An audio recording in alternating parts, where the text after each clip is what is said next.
Welcome to Burlap Teachers. Enjoy the video.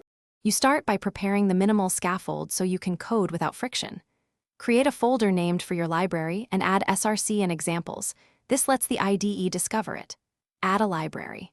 Properties file with name, version, author, and sentence description so the board manager recognizes metadata.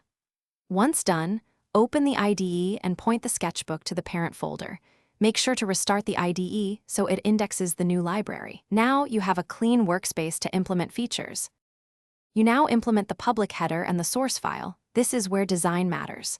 Write a clear H with include guards, a small class API, and concise comments explaining parameters. This is the contract users read. Implement CPP with Arduino.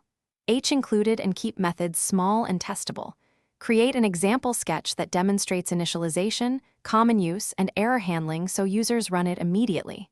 Once done, compile the example and fix compile time issues before moving to polishing and documentation. Finish by polishing, testing, and preparing distribution. Run your examples on real hardware to exercise edge cases. Add runtime checks and descriptive error returns so problems surface clearly. Update library. Properties with a new version include a license and changelog, and make sure README explains setup and one tidy code example. If something fails, check include paths and case sensitivity.